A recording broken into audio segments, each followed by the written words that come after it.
Life Audio. Welcome to Empowering Homeschool Conversations, your authority in navigating the world of homeschooling diverse learners.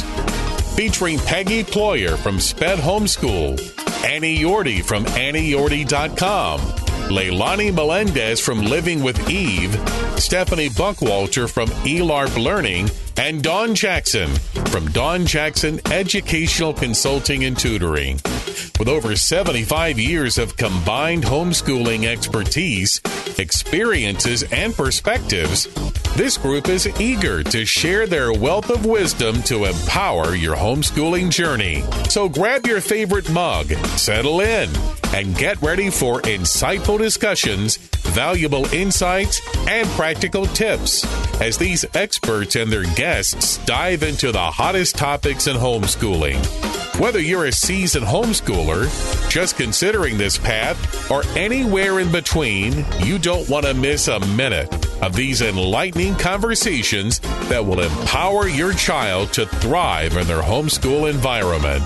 Empowering Homeschool Conversations is starting right now. Join us to give your homeschool the power boost it needs to successfully educate the unique learners in your home. I'm Peggy Ployer, and I'm here with the whole co-host team here on Empowering Homeschool Conversations. And our topic today is unlocking success, maximizing homeschool conferences for every learner. Super important topic, lots of wisdom to share. We're going to have this hour packed with information. But I would love to kick off our time together, ladies, and just some snippets of experiences. They can be good, bad, ugly, whatever you want to share, just maybe as a homeschool experience you had. And then we'll be sharing lots of tips, insiders, kind of behind the scenes things. A lot of us have been speakers as well as exhibitors at conferences. So kind of giving you the lowdown on everything you need to know about navigating a homeschool conference, especially when you have a unique learner. So anybody have a story to share right off the top of their head? I do. All right, Stephanie. Always happy to jump in. Okay. It was kind of interesting to me because at first I loved going to homeschool conferences and I just absorbed everything. It was so new, but I found that after my kids were in middle school, I kind of stopped going. And in some ways I kind of regret that because there was a lot still to learn and to do, but I had to shift what I did at homeschool conferences over time. I started going back eventually when my kids got older and they could participate in the activities. But that was my experience, was I loved it and did everything. And then I dropped out in the middle school years, and that probably was not the best idea. Yeah, wisdom learned, definitely. Mm-hmm. So, yeah, I'm sure we'll hear more about that later. Anybody else? Yeah, I think back to my very first homeschool conference, and it was like drinking from a fire hydrant. I'm sure, most people can identify with that. That it was so big and there were so many people. And I didn't realize what kind of community I was part of, really. And that gave me a huge picture of the larger homeschool community.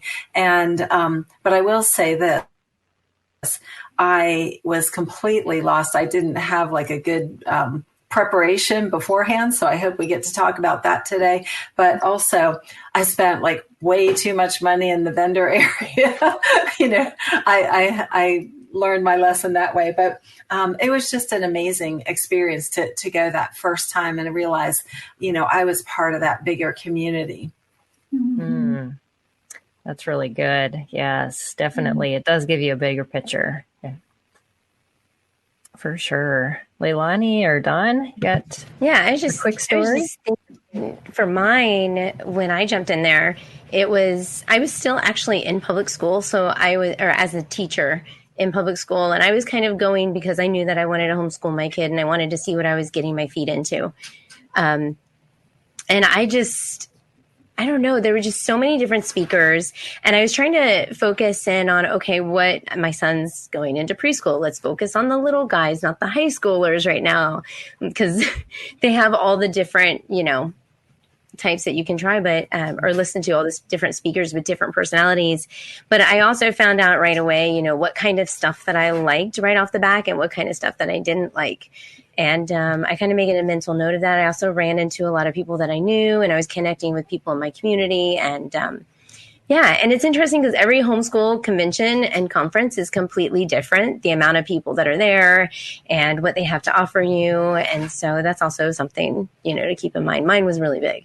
So I think I went to the FPEA, which is the Florida one, which I've heard that one is actually one of the biggest ones in the nation. Yeah, it is. It is really huge. And so, there's different ones run by states, and we'll talk about different types of conferences and the organizers and how those conferences even differ from one another, because there's some huge differences as well, just by who the organizer is. Yeah. Dawn, you got a story? Yeah. So when I went to my very first conference, I was very, very excited about homeschooling, probably more excited than my child, that's for sure. But I think my big takeaway and what I learned is that everything that I was attracted to, I was just seeing it more through my eyes, not through her eyes, my oldest child. And so the things that I picked and the hundreds of dollars that I spent, there was a lot in there that she really didn't care about. Like I kind of was turning her into a visual learner like I was. And so I was remember Latin cards up on the wall and just these really cool things. And she was like, no. So, I was really like, this is awesome. Like I love hands-on things. I love all this stuff. But later I learned. So fortunately I had 3 children, so you could trickle it down and use it on the other ones. That's great. Yeah. It is. You learn and grow through those conference experiences too, not just the homeschooling. And that I think all of your stories reflect that.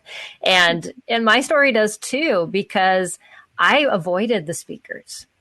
I would go in, I would get my books, and I had a list of all the used books I need. So I didn't even go into the new vendor area unless I absolutely needed something from there.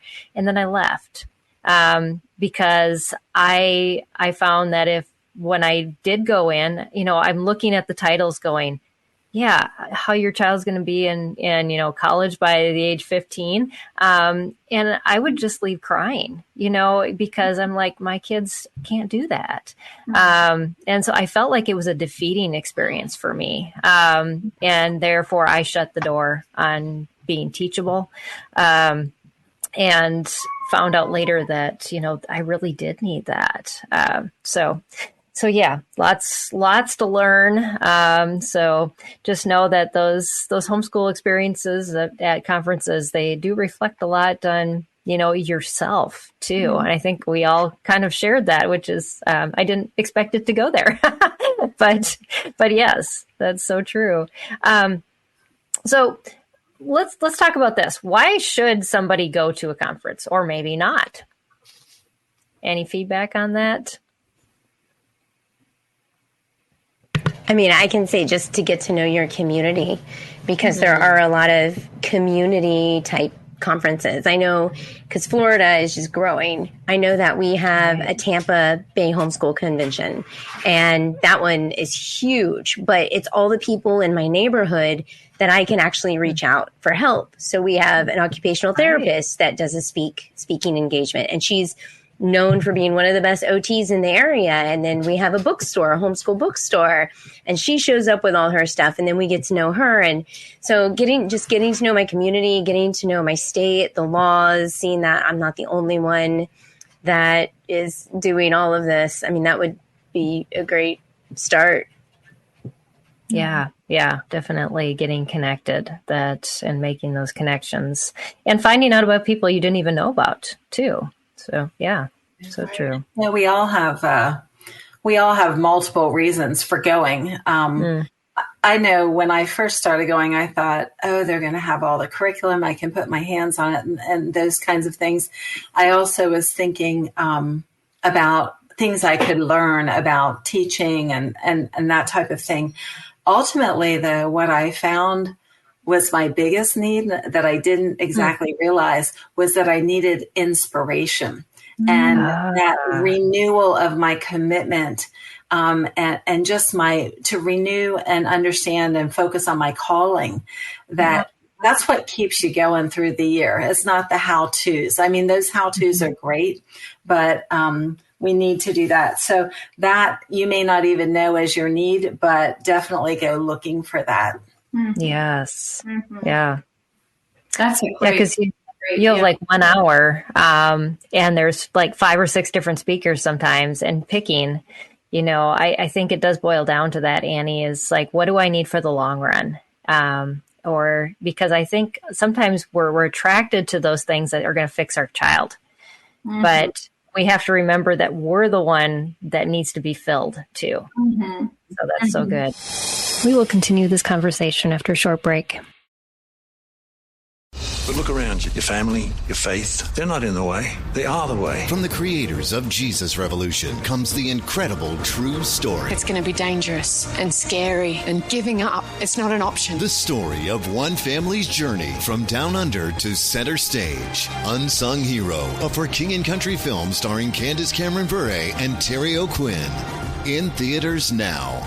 Visit unsunghero.movie to learn more. Rated PG. Parental guidance suggested. What impacts you every day? There is one book that influences almost every aspect of our lives. Museum of the Bible reveals the Bible's impact on your favorite musicians and artists, the way we measure time, social justice, our national monuments, and more. The Bible's impact is all around you. Discover how at museumofthebible.org/impact.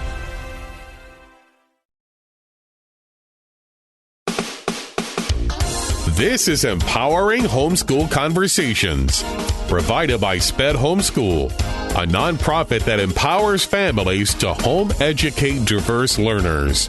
To learn more, visit spedhomeschool.com. I'm Peggy Floyer, and I'm here with the whole co-host team here on Empowering Homeschool Conversations. And our topic today is unlocking success, maximizing homeschool conferences for every learner. Super important topic, lots of wisdom to share. We're going to have this hour packed with information. But I would love to kick off our time together, ladies, and just some snippets of experiences. They can be good, bad, ugly, whatever you want to share, just maybe as a homeschool experience you had. And then we'll be sharing lots of tips, insiders, kind of behind the scenes things. A lot of us have been speakers as well as exhibitors at conferences. So kind of giving you the lowdown on everything you need to know about navigating a homeschool conference, especially when you have a unique learner. So anybody have a story to share right off the top of their head? I do. All right, Stephanie. Always happy to jump in. Okay. It was kind of interesting to me because at first I loved going to homeschool conferences and I just absorbed everything. It was so new, but I found that after my kids were in middle school, I kind of stopped going. And in some ways I kind of regret that because there was a lot still to learn and to do, but I had to shift what I did at homeschool conferences over time. I started going back eventually when my kids got older and they could participate in the activities. But that was my experience, was I loved it and did everything. And then I dropped out in the middle school years, and that probably was not the best idea. Yeah, wisdom learned, definitely. Mm-hmm. So, yeah, I'm sure we'll hear more about that later. Anybody else?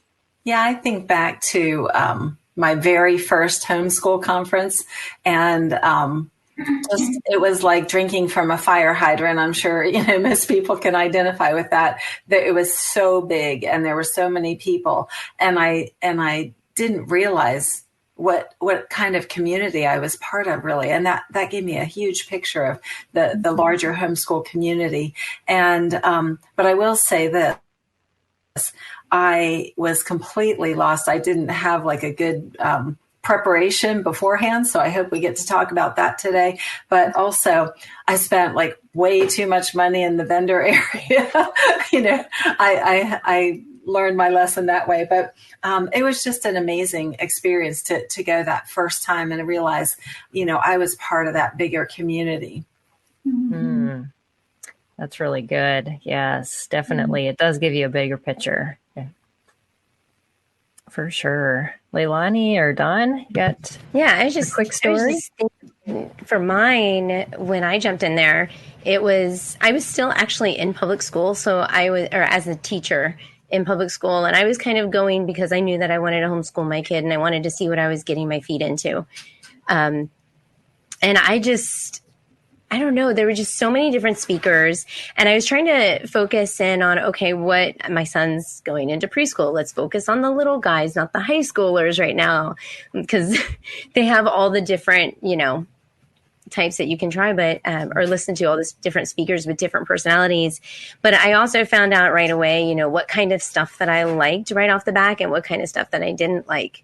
And I kind of made a mental note of that. I also ran into a lot of people that I knew, and I was connecting with people in my community. And and it's interesting because every homeschool convention and conference is completely different, the amount of people that are there and what they have to offer you. And so that's also something, to keep in mind. Mine was really big. So I think I went to the FPEA, which is the Florida one, which I've heard that one is actually one of the biggest ones in the nation. Yeah, it is. It is really huge. And so, there's different ones run by states, and we'll talk about different types of conferences and the organizers and how those conferences even differ from one another, because there's some huge differences as well, just by who the organizer is. Yeah. Dawn, you got a story? Yeah. So when I went to my very first conference, I was very, very excited about homeschooling, probably more excited than my child, that's for sure. But I think my big takeaway and what I learned is that everything that I was attracted to, I was just seeing it more through my eyes, not through her eyes, my oldest child. And so the things that I picked and the hundreds of dollars that I spent, there was a lot in there that she really didn't care about. Like I kind of was turning her into a visual learner like I was. And so I was remember Latin cards up on the wall and just these really cool things. And she was like, no. So, I was really like, this is awesome. Like I love hands-on things. I love all this stuff. But later I learned. So fortunately I had 3 children, so you could trickle it down and use it on the other ones. That's great. Yeah. It is. You learn and grow through those conference experiences too, not just the homeschooling. And that I think all of your stories reflect that. And my story does too, because I avoided the speakers. I would go in, I would get my books, and I had a list of all the used books I need. So I didn't even go into the new vendor area unless I absolutely needed something from there. And then I left because I found that when I did go in, I'm looking at the titles going, how your child's going to be in college by the age 15. And I would just leave crying, because I'm like, my kids can't do that. And so I felt like it was a defeating experience for me. And therefore I shut the door on being teachable. And found out later that, I really did need that. So yeah, lots to learn. So just know that those homeschool experiences at conferences, they do reflect a lot on, yourself too. Mm-hmm. And I think we all kind of shared that, which is, I didn't expect it to go there, but yes, that's so true. So let's talk about this. Why should somebody go to a conference, or maybe not? Any feedback on that?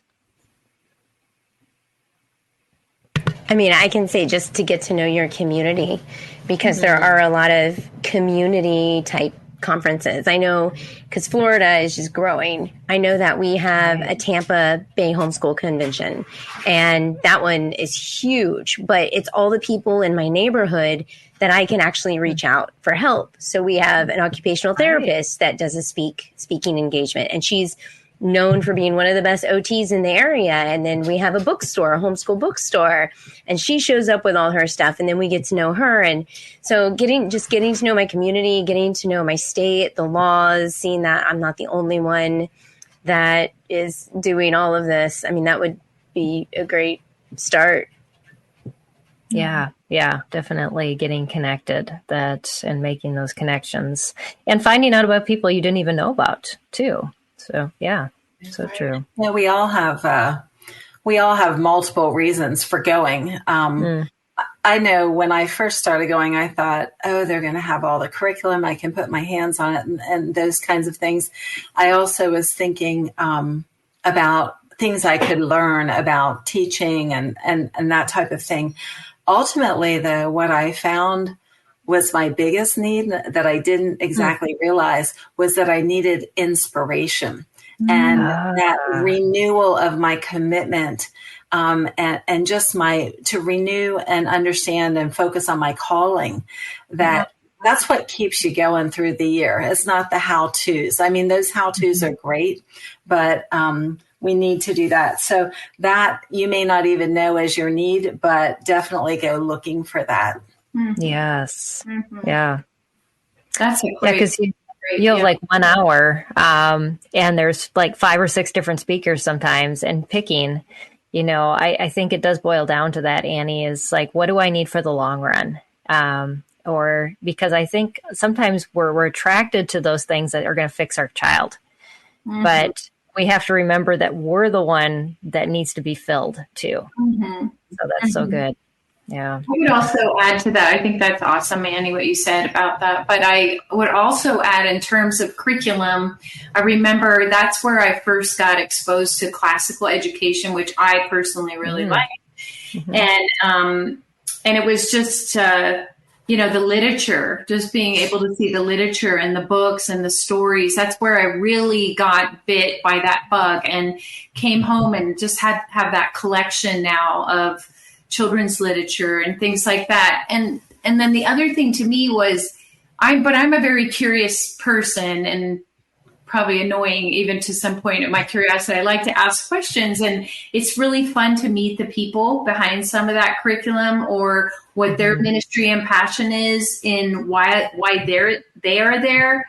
And I think that's really interesting, just to see families coming together, selling materials or curriculum or books, and just doing that as a family type thing. And actually it led me into my own business. At one point I made and created curriculum that I sold all over, in the world, actually. It was a historical timeline that I created. And so it inspired me in that way to see the possibilities of what's out there, what still needs to be out there, maybe, if you're that type of person. Yeah. I have to jump in and just mention, because she said meeting the writers of the curriculum. Yes. For me, that was huge, because the curriculum may look wonderful, but you may not connect with the author the way that, because the curriculum is just teaching a lot of our kids. Right. And I found one of my favorite things was to get to know the actual curriculum writers.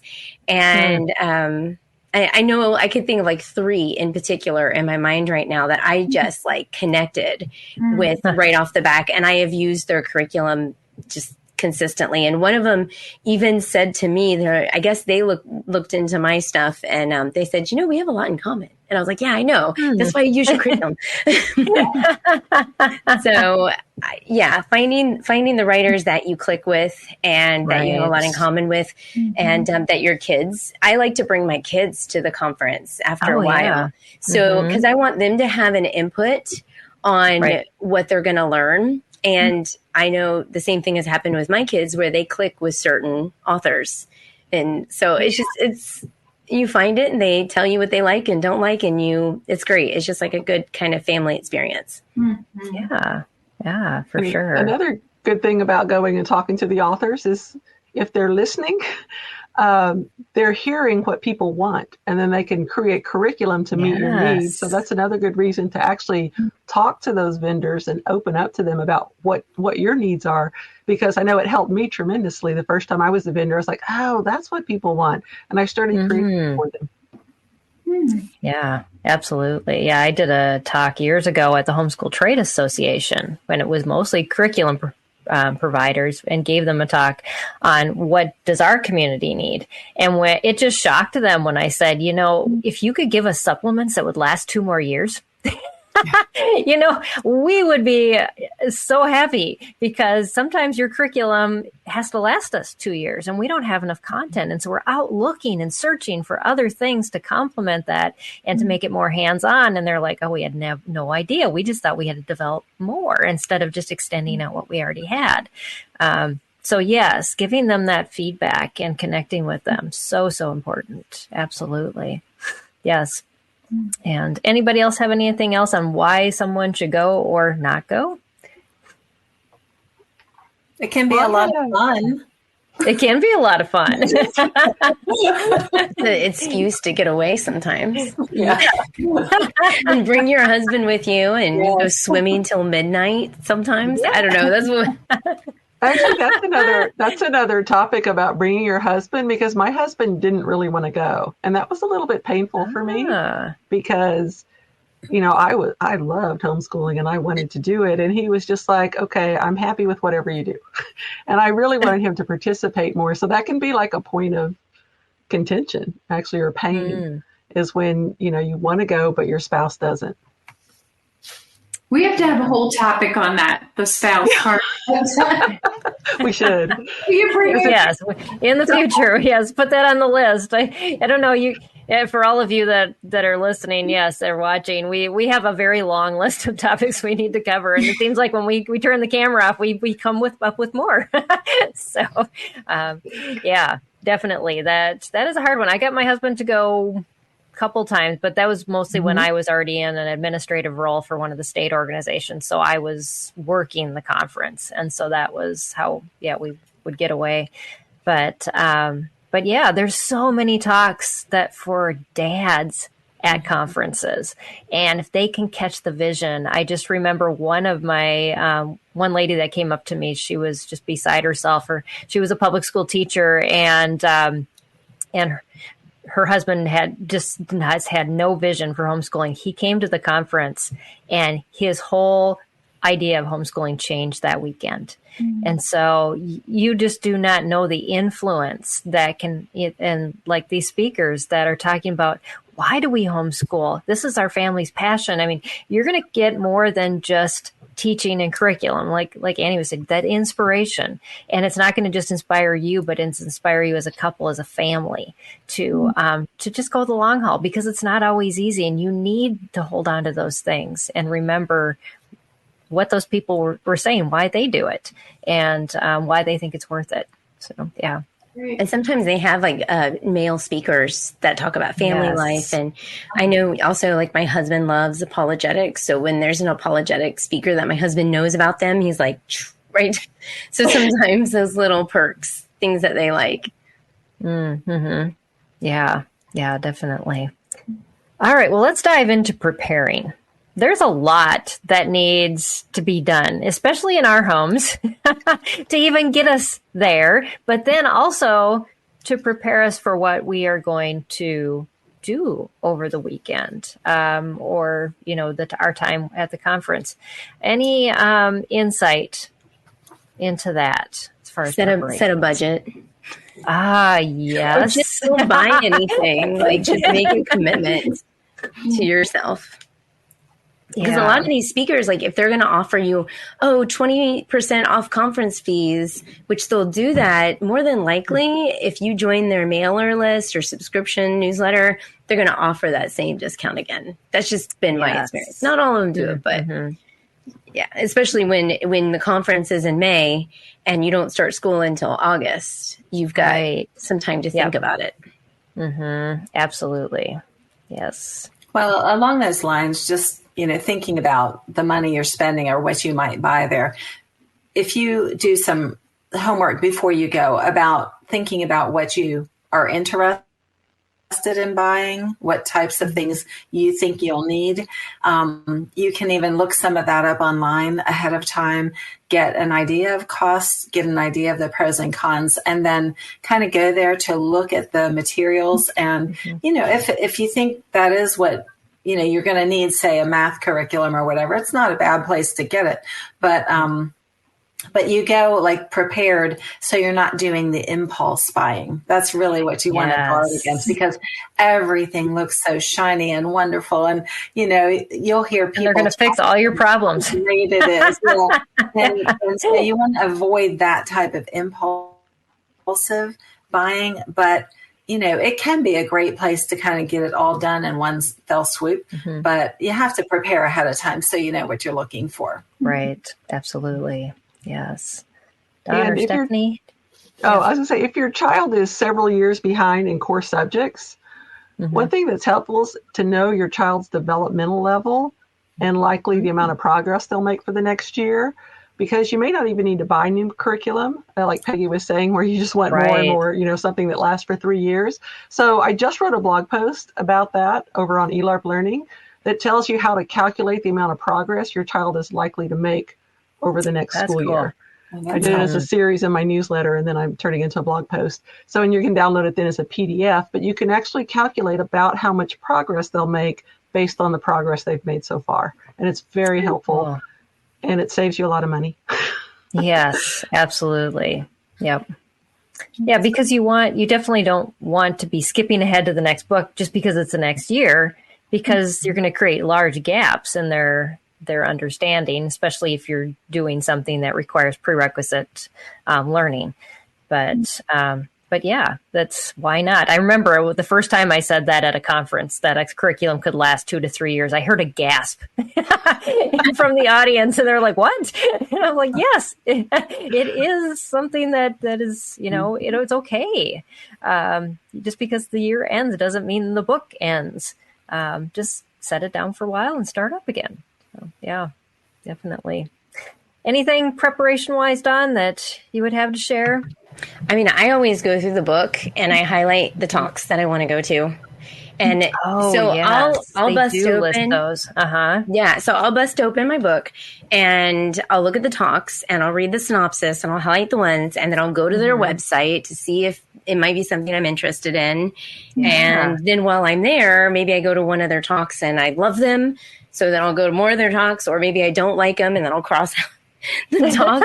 So it happens. And it's awful to say, like, sometimes process of elimination is really nice in these situations, but it is like, there may be a speaker that sounds wonderful. And then you go see them, you're like, they're great. Their program is great and everything they're doing is wonderful, but it's not my personality. And I don't think I can get much from this person. And that's okay to say. Right. So, and you don't have to tell anybody.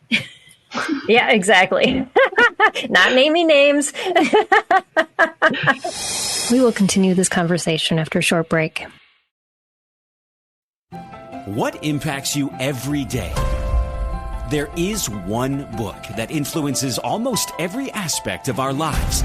Museum of the Bible reveals the Bible's impact on your favorite musicians and artists, the way we measure time, social justice, our national monuments, and more. The Bible's impact is all around you. Discover how at museumofthebible.org/impact. Hi, everyone. If you've been injured in an accident that was not your fault, listen up. We have legal professionals standing by to answer your questions for free. Call now and find out if you have a case and how much it's potentially worth. Call 800-497-4410. I'm here with spokesman John Wolf. So, John, tell everyone listening who should call right now. Well, Maria, first off, thank you for having me here. It's always nice to answer the listeners' questions. Now, as far as who should call in, anyone who's been injured in an accident and think you deserve compensation, give us a call right now. 800-497-4410. You'll find out if you have a case and how much it's potentially worth. Thanks, John. You heard it, folks. Take advantage of this opportunity and call now. 800-497-4410. Advertisement sponsored by Legal Help Center, may not be available in all states. This is Empowering Homeschool Conversations, provided by SPED Homeschool, a nonprofit that empowers families to home educate diverse learners. To learn more, visit spedhomeschool.com. I would just say if it's a person's first time going to a conference, just understand that it can feel very overwhelming. And if you generally are sort of a scattery person and just get overwhelmed easily, or, you see all this material and you're like, oh my gosh, I don't know where to begin. It is probably a good idea to just say to yourself, okay, I'm just going to focus on kindergarten this time or today. And if I'm coming back tomorrow, I'm going to focus on first grade, and just kind of chunk it out a bit, like for your brain, so that you're not going, oh, but that's high school, or that's, just do like this first 2 hours. I'm just going to focus on kindergarten. I'm going to take a lunch, and then I'm going to come back, and I'm only going to look for, first and second grade or whatever it is. And just really pace yourself in that way too. I love what you said, Leilani, about looking at over ahead, before you go. What do I really want to be interested? But don't try to do it all. You can't. And it can be very overwhelming. Yes. Yeah. So I used unit studies when I was homeschooling most of the time. So I would have a very large list of books that I would need. I knew the library had some of them. And so my preparation was looking through library lists, seeing what the library had and what I could access there. Some of them were out of print stuff, but I knew, and we're going to talk a little bit about used book sales, I know, and later on. But I would go in, and a lot of homeschoolers, they had used these specific books. So I knew I could find even out of print books in those used book sales. And so I would especially highlight those, and then be asking vendors. And over the years, I got really good. I got to know those vendors. So you could even call them ahead of time and say, are you bringing these books? Because they're ones that I have. I mean, when we moved from Minnesota, I had to sell so much stuff because I would have filled a whole nother moving truck just with books. But my kids loved that. And so for me, a lot of the preparation was what can I find here that I can't find anywhere else? And that's probably good for curriculum too, because like you said, Leilani, we can find a lot of things afterwards, and a lot of vendors are now not bringing a lot of their products. Mm-hmm. They're going to ship them to you anyways. They'll just give you a deal, and that lasts for so long. So it does give you that time to think about it too. And you don't have to carry it around all day. I would just add, like, there are so many things to do to prepare yourself to go. Like you mentioned, even things that you have to take care of at home so you can be free. Right. But I would say start your preparation with prayer. Yes. Because God knows what your needs are going to be in the future, what you need to find at that homeschool conference, what you need to hear. So start with the prayer. And also, as you're praying, consider what goals God brings to your mind. Like what are your needs when you go? So then that can sort of direct your steps when you're there. If you think, well, I really do feel like I need encouragement, then that's going to help you choose what to do while you're there, how to spend your time. And remember that a lot of them, the conferences will have recordings. So you don't have to get to every single thing. And it may be worth spending a couple bucks on that, or just find the person's website maybe. And, you might be able to find some semblance of their talk there too. But the goals help you to choose. Do you need to learn about a particular skill or how to teach this or that or the other thing? Do you need to meet people? Is it a connection thing for you this time? Maybe it's that you need a new vision, or maybe you have a decision to make, and you're looking for a speaker that might help you to make that decision, to give you the pros and cons. So there's all kinds of reasons we go, and we may need to narrow it down through prayer, and just that helps us to prioritize when we're there. And also, I'll just add, if you're taking your kids, there's a lot of preparation just to get your kids ready to go. Thinking about, if they're older kids, knowing, like, setting expectations for them so they behave well when they're there, letting them know how to behave, when they're in their sessions, if they have them, or if they're just kind of running around on their own, that they're not being, obnoxious in some way. Talking about how you're going to connect back and forth with them, like timing and, how you'll communicate. So you're not spending half your conference running around looking for your kids. If they're young kids, understanding how to work around their need for sleep or eating or those kinds of things, that you have to think that through a little bit to make your life easier when you're there. Yeah. Yeah. Definitely. Any other advice on, She mentioned the recordings. Yes. And that, for me, my first homeschool convention was before YouTube was really popular and podcasting was popular. But I used to get the recordings, and I would spend my entire year just listening to each one. And I still, to this day, like, there's 2 speakers that I went and listened to over 10 years ago that I still have in my folder. I need to pull that recording out and find those 2 speakers because I want to learn from them again. So that recording, to me, it's overwhelming, but you can do bite size through the year. So, right. Yeah. Yeah. Because it is like drinking out of a fire hose. I remember I hosted Diane Kraft for a weekend. I don't know if any of you had heard Diane Kraft speak, but because I was her room host, I sat in all 6 of her talks over 2 days, and it was overwhelming. And she just had so much information, and I'm so thankful she was the mentor of mine for a long time. But it is, yes, there are some speakers that just will, like, meet you at your need point. They will speak truth into your life that you need to hear, and it will change you. Definitely. I had that experience. One year I was struggling with my son, and it was the first year Diane Kraft was at our homeschool conference, and I went to all 6 of her sessions. Those are the only sessions I went to that conference. And which brings me to the point. You can, a lot of speakers will have handouts, and you can either go to the conference website and see if you can get the handouts there, or if you're listening to the audio recordings, they mention handouts, you can go ahead and email the speaker and say, hey, I was listening to your audio. Can you please send me your handouts?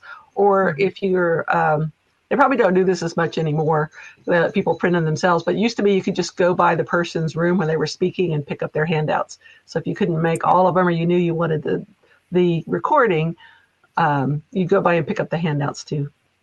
Yeah. Now they're just mostly doing them digital. But there probably are some conferences that still do paper, but yeah. Can I add one more thought to preparing yourself? And this is sort of a little, not a concrete thing, but when we go to these conferences, we see all kinds of families, and we, when you sit in those sessions and you hear them speak, like that speaker talking about whatever their topic is, a lot of people look like they have it all together, you know? And we fall into this trap of comparisons, and you have to really set your mind ahead of time against that. Just prepare yourself. You're not going to do that, because you can walk away feeling like you did, Peggy, really discouraged. Maybe, or feeling less than, like you're never going to be like that family. All those kids are so well behaved, and whatever it is. And, everyone has it all together, but that's probably not even true. But also, what works for other people isn't necessarily going to work for you, because we have kids with different needs. And so don't let yourself be caught up in that comparison trap and start feeling inadequate, or feel like your kids just, aren't cut out for this either. That's all like we have an enemy that would like to discourage us from our calling, and set your mind against that and pray about that ahead of time so that you can just go and stay comfortable with your calling and your path that God set out before you. Yeah, that's also good advice. That's really good advice. And also understand that a lot of those families may have been doing that for a very long time. And not only have they homeschooled for a long time, but oftentimes they've been homeschooled themselves. So they really have it generations. I remember meeting people when I had a booth several times and just thinking, oh, wow, this family is amazing. And I wish I had that advice then, Annie, because I did feel that at times. I felt like I'll never measure up. They're just so amazing. But then you hear, well, I've been homeschooling for 15 years and I was homeschooled, so there's like this generational thing and they become experts. Truly, they really do. It's amazing. Yeah, absolutely. Yes. I feel like that ties into our last conversation that we had. The fact that we're imperfect. Yes. And we had, Yeah. I give a talk on homeschool doubt. And I remember one mom coming up to me afterwards at the conference. She goes, you mean if I did everything right, it could still turn out wrong? And according to my eyes, because I share like the nitty gritty truth, and it's so encouraging to other people because I have a lot of fails. I think God just like drags me through the mud to encourage others, and I'm like, yeah, because it's His story, it's not our story, and it's just impactful when we are able to be real and not just show the good side of everything. There are a lot of good stories, and it's very encouraging. But a lot of people, they need to hear the other side of the story too. And I think we are changing as a community. I think at the very beginning, the homeschool movement, they wanted to prove that homeschooling worked and not to show any of the flaws. And now people are realizing this is hard stuff, and it's okay that we share the whole story. It's proven, it works, but yes, it is hard. And so we've seen a change. I mean, I'm sure a lot of you that have been to conferences over the years have seen the change too. But yeah, absolutely. All right. So what about just tips and tricks that you've learned over the years? Don't forget to go through the swag bag. Yes. Because there are often coupons and stuff, and also along those same lines, go through the conference schedule, the conference brochure when you get there, the schedule booklet, whatever you call it, the program. And there are often coupons in there or freebies. And if you see a freebie that you really want, get to the vendor hall quick because they'll run out really quick often. Stop by your state homeschool booth and see what resources they have for special needs, because there may not be individual vendors there, but they may have resources at your whoever is hosting it, usually your state organization, or in Leilani's case, the Tampa Bay. And then if your homeschool conference is small, I'd say occasionally head over to a state that has a really big conference and experience the bigger community, getting to see more curriculum, especially if you're struggling with finding curriculum. I know that's not practical for everyone, but that can be a really help. And Peggy, you can probably tell us which states have the biggest conferences since you've spoken at most of them. Yeah. So, this is my first year in Virginia. I'll be speaking this summer. But Colorado has a huge conference. Minnesota surprisingly does. So Arizona that's an amazing conference. Florida has probably, like Leilani said, the biggest. They used to do a special needs conference. They haven't for the last couple of years. And they're gonna try to start doing them again too. It's just the demand hasn't been high. Right, the numbers have been low, and the state organizations have been struggling, and so a lot of times that's sometimes not. Yeah, but she tries every year, but the numbers aren't there. But a lot of the bigger conferences will throw in those tracks too. So they'll have a special needs track, So you at least can see, these speakers they brought in specifically because they're speaking on topics that relate to struggling learners, just various things. So this year, yeah. I'm sorry. This year, Terry McKee is putting on a conference just for special needs homeschoolers called Special Needs Expo. If you go to iagministries.com. Yeah, we'll put that in the show notes. Yeah, it's the last weekend of June. So there is one this year, but it's in North Carolina. Yep. Are you going to be there, Stephanie? I know I'm there and Peggy's there. Yes. I'm there too. We're all going to be there. Wait, I want to go. We should have a show there. That's right, live from the conference. Right. But yeah, there's a lot of different opportunities. And I know that Terry's done it online for the last 2 years, and this is her first time doing it not online. So trying a different approach. So we'll see how it goes this year, whether she's going to do it again or not. But yeah, if you show up, it might happen again. That would be my 2 cents on that one. So one of my biggest tips and tricks is when you start going to sessions, look at who's going to them, because those are your people. And because you'll find that there's just some people that are like in all the same things that you are in. And so reach out to them. Don't be afraid to say, hey, what are you doing for lunch? Let's go grab a bite to eat. I want to get to know you better. Because you probably have a lot in common, and the more friends you have and support that you have ongoing, this is a place to find other homeschoolers. Yes. I have a tip and trick. It's kind of based off of what I was sharing initially. And that is, again, I'll probably always say this till I am blue in the face, but understanding your child's, learning styles, interests, and talents helps a lot when you're looking at curriculum. For example, when I bought my daughter the Latin cards that were going to be visual on the wall that she was going to practice every day, she never looked at them ever. And even if I had the pointer, she was not interested in learning those cards that way.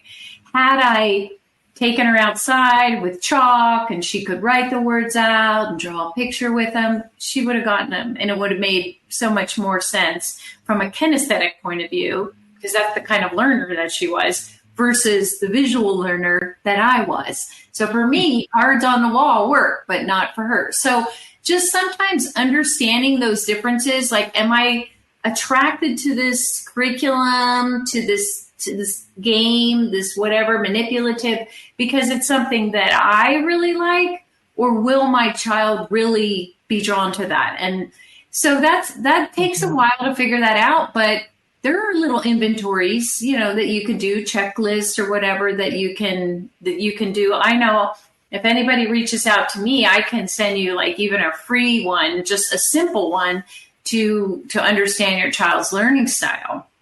So, but also bringing in the interest part.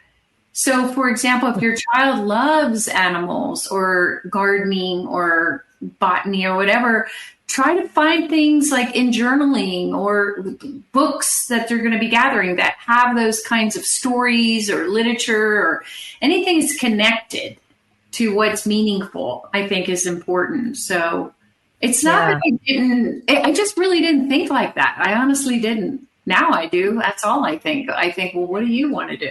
What do you like? And work from there. Yeah, there's so many innovative people at homeschool conferences, like vendors. And I don't think people realize that. And they're like, oh, yeah, the regular, curriculum companies will be there. But you meet people like that have made a whole curriculum on filmmaking for kids that you don't need to create. You can just purchase what they made, and they're rather inexpensive because they're just getting started, or using board games to teach history. This very creative ways because they've had to do it for their own kids, and then they sell it. And so you would be surprised, just going around having, and like you were talking about, Leilani, having those conversations with those people. But just expanding your idea of what even education is when you're in that environment. Absolutely. I'll throw out an idea or two. When you're choosing what to go and do, of course, we gravitate toward what our immediate need is. Whatever age or stage we're in, we'll gravitate toward that. But it's not a bad idea to look around at like that next level, what's coming next, or even like to go, like if the conference has a graduation, like some of them will have graduation, to go and peek in, maybe you don't stay for the whole thing, but to just go peek in and see what the bigger picture is of what you're doing, what's coming next, and how can you sort of be preparing and laying the groundwork for those next steps. You can get a vision of that at the conference pretty easily by just kind of looking a little bit past where you're at. And then just sort of a real practical thing at these conferences in the vendor area, there's so many cool things. You can think about Christmas while you're there.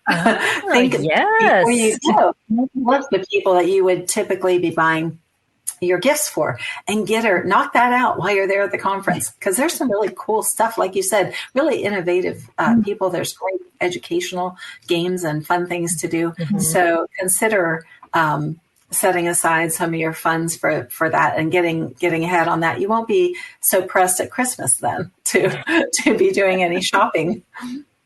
Yeah, those are great.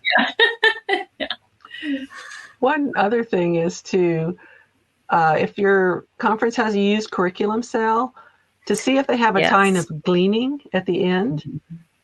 Because I know in our homeschool conference, we have one of the bigger ones. It's in Virginia. And before, when I first started homeschooling, I'd go to the gleaning time. And if you were like 30 minutes into it, there'd be like one book that was all torn up and unusable left on the table. But now, after, I've been doing this for almost 20 years, over 20 years, there are tables and tables and tables, because you have all these homeschoolers who have been homeschooling for, 10 or 20 years. And they try to sell the curriculum, and if it doesn't sell, you have the option to just give it away. And so the gleaning tables are full of homeschoolers trying to help other homeschoolers get their shopping done. So don't overlook the gleaning time if your conference has one. Yeah. I never knew that. That's amazing. Can you explain what gleaning means? Like, what is that actually? Like, you just sit and look through the books? Yeah. Or? Yes, gleaning is free homeschool curriculum. It's like when in the Old Testament, they talk about when they harvested the fields. They weren't supposed to take all of it. They were supposed to leave, some of it behind. And then those who, like in the book of Ruth, she would go and glean, and that would be free for her to take just as the leftovers. And so they have tables like that with stuff. And a lot of times you may not be able, let's say you want a particular curriculum and they have several editions. Even though you can't find the newest edition, you may be able to find an older edition and some of this curriculum is really expensive, but you can find an older edition either in the used curriculum sale for much less, or in the gleaning because people wanted the newest stuff. Yeah. That's a great idea. Yeah. Great way to save money. So let's talk about used curriculum sales. Any insight into those at all? I know, Stephanie, you've been to those before. Has anybody else frequented those or been at a conference that even had one? Because some of them don't allow it. And I don't know if people know that the homeschool curriculum vendors have very strong opinions about those, because I've been at the Homeschool Trade Association, their meetings for years, and some of them just really don't like them. Some of them are fine with them, but yeah. So any insight on those of you that have been to those sales? Well, I will say that they do open them later so that the vendors in the vendor hall, you'll go buy the new stuff first. And the gleaning isn't until the very last day at the very end. So they are aware that, their vendors are important to them because, it's a big draw for the convention even. Right. The only other tip is to keep your phone charged. You can look up prices to make sure you're getting a deal. And then in our state, now I feel bad about sharing this because of what you just said, Peggy. But in No, our state, no, and I mean, they're there's labeled. two sides of this coin, and they have to know they've made the sale, and if they may have a new version out. I mean, there's And some it is a people that are biblical just happy with principle. older ones. Yeah, It's a biblical principle of gleaning. And but on ours, we have a label. You have a Friday price, a Saturday price, and then a available for pickup. And if they don't want to pick it up, that means it's going to go on the gleaning tables. So if there's something you want but you really can't afford, because I know when I was first started homeschooling, we had just, we had 4 boys, just had to move to a bigger house. And I say had to, okay, that's probably, okay, I know that's not, okay, we moved to a bigger house and it cost a lot more money and we had very little money. And so the youth curriculum sale was very important. Also have a list beforehand and you can, let's see what else. Oh, okay. So in our state, if you volunteer anywhere in the conference, you get an early bird ticket to the youth curriculum sale. So if you want to be one of the first ones to get in there, and then the earlier you sign up for the conference, the earlier your entry ticket to the used curriculum sale, because they have to do it in stages because there's so many people who go to it and there's only so much space. Wow.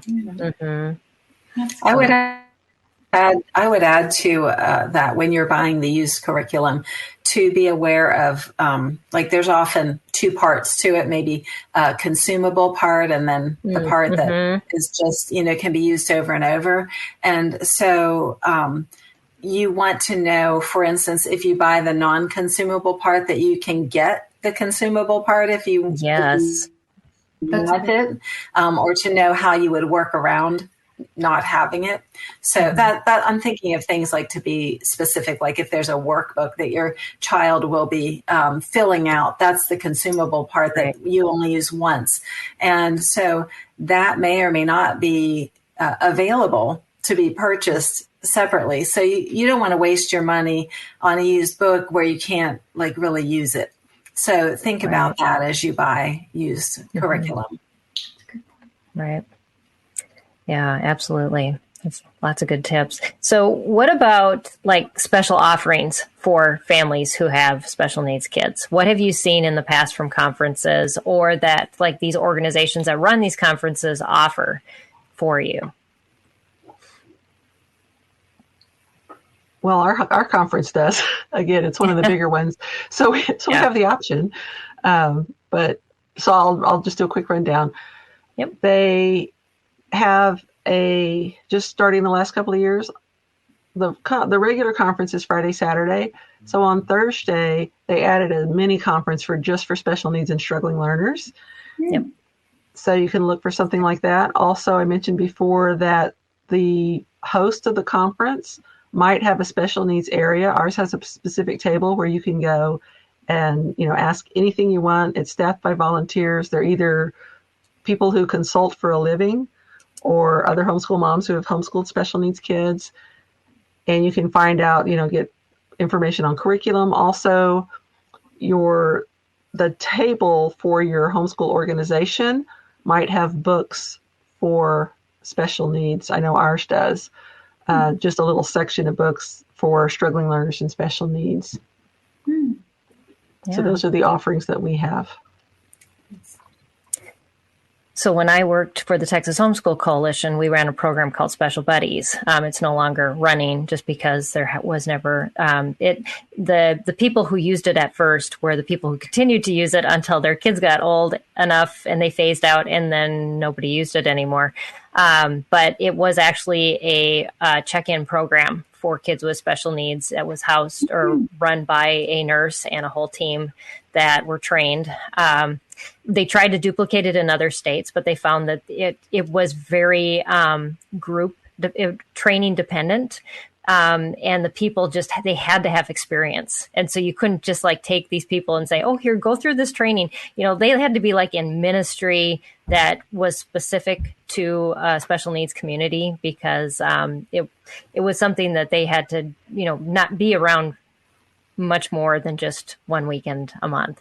But that helps so many parents. It was an amazing program, and it's so sad to see that is gone, and that it wasn't duplicatable. There were a lot of people behind that trying to get it to go and fly in other states, like in Virginia. They had really desired that, but that was one thing.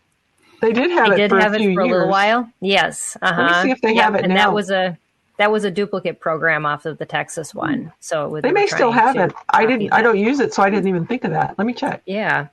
Some conferences like Arizona, they have a sensory room. So, or they'll have sensory bags so that you can just check them out, or they'll give them to you for free, and they're filled with things from maybe vendors that have sensory products for your child. There's conferences that have specific parent meetups. I used to organize those when I was in Texas. We would have coffee and donuts and, sit around and chat. I warned one, there was another conference in Colorado that's going to be doing that this year. And I said, oh yeah, but our parents stuck around. They stayed around for 2 to 3 hours after. It wasn't just the hour we had slotted, so beware. It may last longer than you expect. We're long-winded. They just needed to connect. I mean, we know how hard it is to find your people when your kids are so demanding. It may not be really possible, but I know how hard it is to get away for something like a conference. Right. When you have the responsibilities of a child who has some kind of very individual or special needs. And so if you're fortunate enough to have somebody like a family member who will take over for a couple days so you can have the respite of going to the conference, that's awesome. Sometimes, you can take your child or children with you and, work out, just kind of go at your own pace and take in what you can. And it's okay. You don't have to go at the pace of everyone else. Or if if your situation is such that you could bring along another person or like an older teen or someone that would occupy your child or children while you have some time to go to classes or whatever, or the workshops. Those are some ideas. They don't work for all of us, but it might help someone. Mm-hmm. Yeah. So what conferences are you all going to be at this year? Either exhibiting or speaking. I want to know it. I mean, I can go first. Okay. I'm doing the Special Needs Expo in North Carolina. Yeah. And I'm not speaking. I'm just doing a vendor booth, but I feel like I'm coming up there mostly to meet you guys. So yeah. But then in Florida, I am doing the FPA. I'm not speaking, but I applied and I'm volunteering is what I'm doing. Doing the Mentoring Moms table. Cool. And what weekend is that? It's in May. So it's like 24, 25, 26. So that's what I applied to do for the volunteer section. And I think I'm probably going to, from what I've heard, but it's not set in stone yet. But then I'm also speaking at the Tampa Bay Homeschool Convention. So that one I'm actually speaking. I did kind of lay low a little bit this year just because I still have little kids. Well, they're not little. I have a high schooler. And I want to enjoy at least these last 4 years. But then after, then I want to take off and do as much. But those are where I'm going to be. Awesome. Very cool. Anybody else? Stephanie, I know you're going to be a couple places. I will be at the Virginia Homeschool Convention on Thursday. I'll have a vendor table at the Special Needs Mini Convention. And then on Saturday at the regular convention, I will be volunteering at the Special Needs table for HEAV and there to answer questions and also look at the vendor hall. And I also am speaking. I'm doing several sessions at the conference in North Carolina, and I will also have a vendor table there. Very cool. Yeah. Don and Annie, either you got anything planned? Yeah, I actually just did one, but it was an online conference in California. They asked me to do a topic, and so it was kind of weird. I was just talking to myself for a long time, but many people watched it. So but it was just an online virtual one this year. Yes. I was going to go, I live in Idaho, and I was hoping to be a part of that one here, but I actually have other plans now for Europe this summer. So yeah, it's not good. Like speaking in Europe or just going to Europe?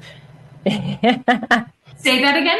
Are you speaking in Europe or just I wish maybe I can make connections when I'm there, but no, it's just a trip with my daughter, her and I. Okay. Oh, that's always good. Yeah, as for me, I had been planning to really get out to some this year, but last fall, God sort of gave me a wake-up call to pull on the reins a little bit and lay low. And I can see why, and how that's been good for me. So yeah, I don't actually have a plan to go to any, although now I want to go to that one, and that special needs one. Maybe I'll just have you guys come out and crash it. Yeah. I'll meet there, right?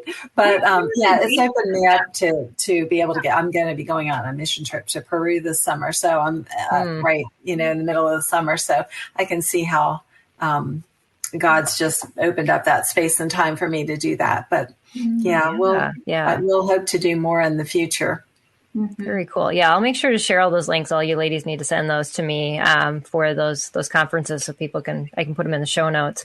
I'm going to be at HAV, where Stephanie said she's going to be. I'm actually the keynote speaker for the special needs conference. So I'll be doing that, and I'm speaking all day. So I was like, they're like, you got to have a booth, and I'm like, I can't man it. So I think I found somebody to man it for me.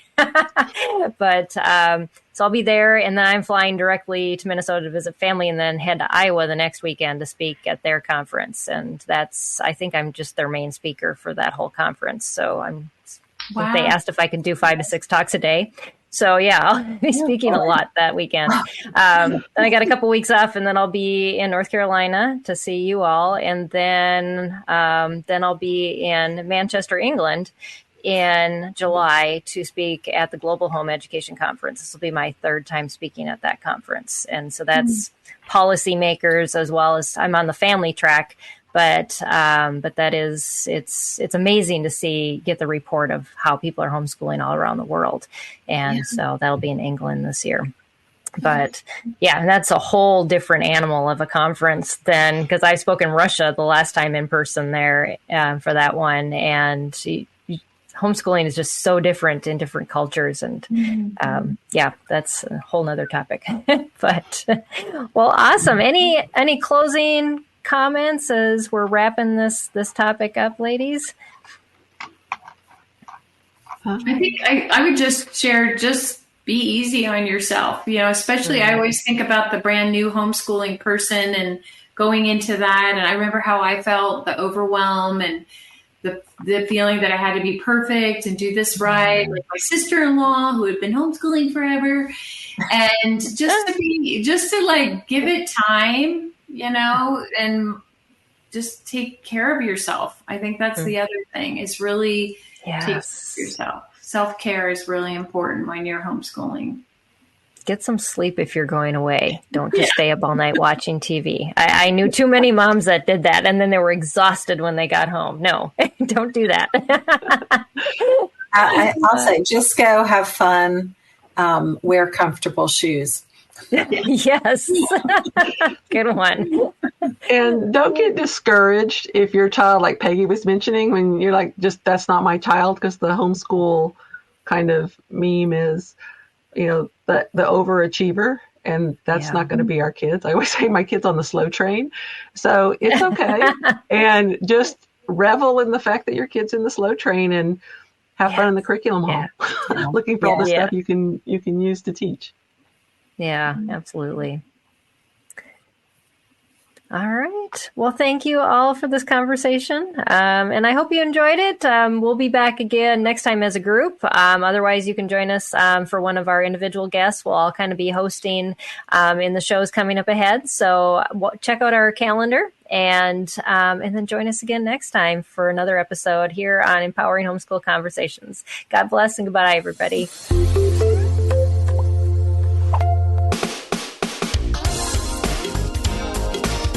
I want to take just a second to thank the team at Life Audio for their partnership with us on this podcast. If you go to lifeaudio.com, you'll find dozens of other faith-centered podcasts in their network. They've got shows about prayer, Bible study, parenting, and more. This has been Empowering Homeschool Conversations. Hey there, it's Nicole Eunice from the How to Study the Bible podcast, and I'd love to invite you to join us as we weekly discover a passage of God's Word together. From beginning to end, from principles to practicals, we are here to make sure that God's Word is powerful and relevant to your life. If that sounds like something you're looking for, I would love to invite you to subscribe. You can go to lifeaudio.com and search How to Study the Bible, and we'll see you there.